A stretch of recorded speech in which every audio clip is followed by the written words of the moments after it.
Monsieur le Président, Monsieur le Ministre, Monsieur le rapporteur général, chers collègues. Alors, vous l'avez dit, Monsieur le Ministre, la mission pouvoir public a un caractère particulier en raison de la séparation des pouvoirs.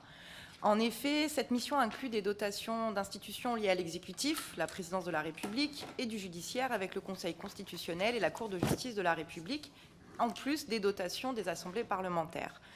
En tant que rapporteur, je dois trouver l'équilibre entre la séparation des pouvoirs et mon rôle qui est de rendre des comptes aux citoyens sur le budget des institutions. Néanmoins, la séparation des pouvoirs ne serait justifiée que les institutions transmettent des informations partielles à la Commission des finances. Et je veux commencer mon intervention en rappelant l'impératif d'information sur notre budget, tant vis-à-vis des parlementaires que nos concitoyens. Les institutions doivent être exemplaires sur cette transparence. C'est l'un des piliers de notre démocratie et de la confiance des citoyens dans la vie publique. Confiance malheureusement déjà bien abîmée, notamment par des affaires qui concernent la mission pouvoir public, comme le recours à des cabinets de conseil pour des montants importants et des résultats pour le moins obscurs. Je constate que nous sommes toujours loin du compte sur la transparence, malgré les alertes. J'ignore si vous avez parcouru le rapport d'exécution de la mission avant notre réunion, le rouge budgétaire.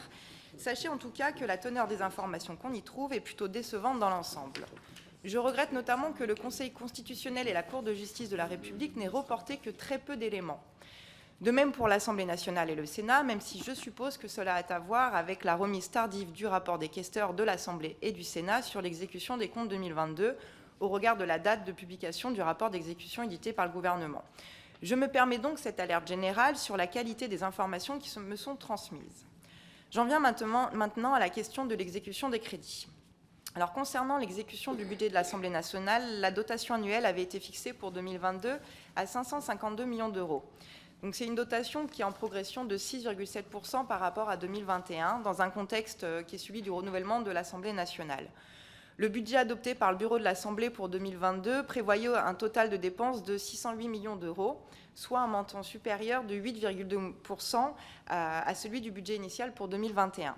Le budget exécuté s'est établi à 603 millions d'euros, soit 99,2% du budget initial.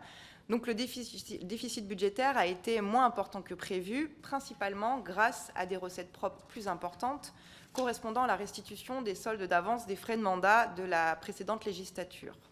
Alors, plusieurs remarques à ce propos. La première, c'est que pour la bonne surprise des recettes propres a un caractère évidemment très conjoncturel.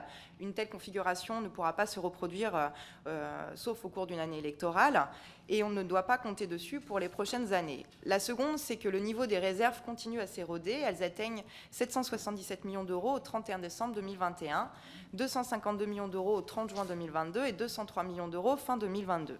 Cette trajectoire inquiétante impose une réflexion urgente sur une nouvelle revalorisation de la dotation de l'État. Troisième remarque, c'est au niveau des effectifs, c'est le nombre de personnels statutaires qui continue à descendre dangereusement. 864 personnes d'après le rapport des questeurs contre 1026 personnes en 2018, c'est-à-dire il y a seulement 5 ans. On va me dire qu'il y a l'embauche des personnels contractuels qui est en hausse, mais cela ne me rassure pas, bien au contraire. J'avais d'ailleurs alerté la questure sur le recours accru à des contractuels et il est évidemment urgent d'organiser des concours. Concernant les 3 autres dotations, donc pour la présidence de la République, le budget exécuté est plus important que le budget prévisionnel. Alors pourquoi ? On me signale le contexte d'inflation élevée, la hausse des coûts de l'énergie, pesant également sur les dépenses de fonctionnement, mais aussi la hausse des dépenses de déplacement de 52% en crédit de paiement, rien que ça, les seules dépenses des déplacements diplomatiques étant multipliées par 2 en crédit de paiement. Par ailleurs, je souligne la difficulté à justifier devant les citoyens d'un budget en hausse pour l'Élysée en raison de l'inflation, quand de nombreux et nombreuses d'entre eux subissent actuellement de plein fouet la hausse des prix sans que leurs salaires ne connaissent de revalorisation. Et c'est la même chose d'ailleurs pour les collectivités locales et leurs dotations. Pour le Conseil constitutionnel, j'ai 2 faits majeurs à vous signaler. Le premier, c'est un niveau de dépenses de fonctionnement 3 fois supérieur à ce qui était prévu, 14% plus élevé qu'en 2021. Donc le Conseil constitutionnel m'a répondu avoir subi une hausse de l'inflation et de l'énergie, et surtout avoir pu reprendre l'exercice des audiences délocalisées, à Marseille notamment, après 2 ans de pause en raison de la crise sanitaire.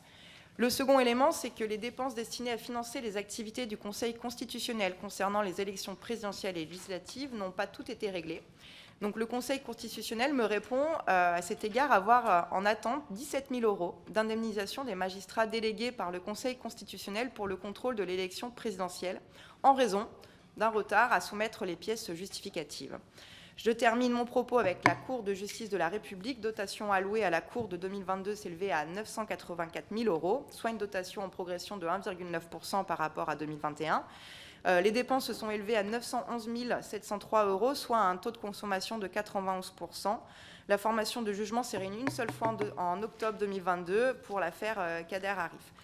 En conclusion de mon intervention, je n'ai pas vraiment de questions à poser à Monsieur le ministre, qui sûrement me répondra de toute façon que ce n'est pas forcément ses compétences sur cette mission. Ma préoccupation la plus importante concerne aujourd'hui le budget de l'Assemblée nationale et l'avenir de la dotation annuelle. Merci.